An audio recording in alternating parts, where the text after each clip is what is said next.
જે રીતે છેલ્લા 2-3 દિવસથી ફોર્મ ભરાયા ત્યારબાદ પોલીસ અમારા ઉમેદવારોને ફોન કરી રહી છે।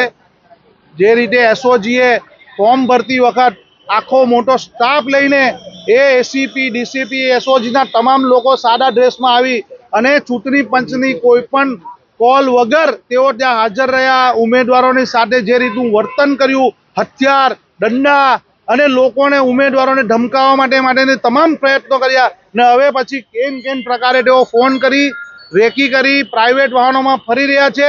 અને આ અધિકારીઓ છેલ્લા 5 વર્ષથી ઉપરથી અહીંયા નોકરી કરી રહ્યા છે। બીજા બધા અધિકારીઓની બદલી થઈ ગઈ, એ લોકોને આચારસંહિતાનો નિયમ પ્રમાણે એ લોકોની બદલી થઈ। આ લોકોની કેમ નથી થતી? કારણ કે આ સરકારી મશીનરી છે। સરકારી મશીનરી એટલે કે નેતાઓના ઈશારે ચાલતા અધિકારીઓ વિરોધ પક્ષના મતને દબાવવા માટે, કચડવા માટે, લોકતંત્રને ખતમ કરવા માટે આ પ્રવૃત્તિ કરી રહ્યા છે। તેની સામે કોંગ્રેસ પક્ષ પોતાની તમામ પ્રવૃત્તિ કરી રહી છે અને એ પ્રવૃત્તિના ભાગરૂપે અમે અમારા ઉમેદવાર, અમારા કાર્યકર્તાઓનું રક્ષણ કરી રહ્યા છે અને એ રક્ષણમાં અમે પ્રચાર કરી રહ્યા છે। લોકતંત્રને બચાવવું, લોકોના મતને, લોકોના વિશ્વાસને બચાવવું એ આપણો બંધારણીય અધિકાર છે અને એ બંધારણીય અધિકારની અંદર જેટલો શાસક પક્ષ જરૂરી છે એટલો જ વિરોધ પક્ષ જરૂરી છે।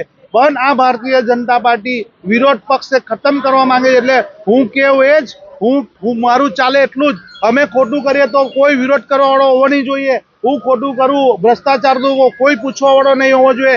એ નીતિથી, પોલીસના દમનથી, પોલીસની શક્તિથી, બહુમતીના જોરે લોકોનો મત દબાવવાની કોશિશ કરે છે। કોંગ્રેસ એની સામે લડી રહી છે। કઈ રીતે ફોન આવી રહ્યા છે?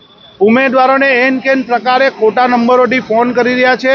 એ લોકોને સવાલ પૂછવામાં આવે, તમે કેમ ઉભા રહ્યા, શું જરૂર હતી, આ બધી બાબતો પૂછવામાં આવી રહી છે। તમને તમારે આ કરવાની છે, તમે ખબર છે કોણ ઊભું રહ્યું તમારી સામે, તમે એની સામે ઊભા રહેવાના છો, આવા બધા ફોનો આવી રહ્યા છે।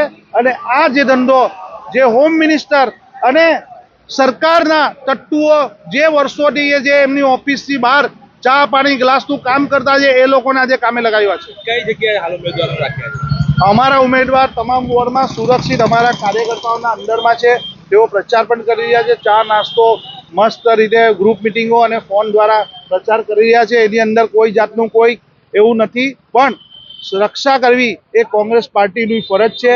અમારા ઉમેદવાર, અમારા સાથીઓ, અમારા કાર્યકર્તાઓને શક્તિ અને બળ આપવું અને તેઓને મેદાનમાં રાખવા, એને ફાઇટરની જેમ લડાવવા એ કોંગ્રેસ પાર્ટીનું કામ છે। કારણ કે લોકતંત્ર બચાવવું છે, લોકોનો મત બચાવવો છે। મારા સુરત શહેરના એક મતથી મારે રક્ષણ કરવાની છે। એના માટે મારે લોહીનું ટીપું છેલ્લું હશે ત્યાં સુધી હું લડતો રહીશ।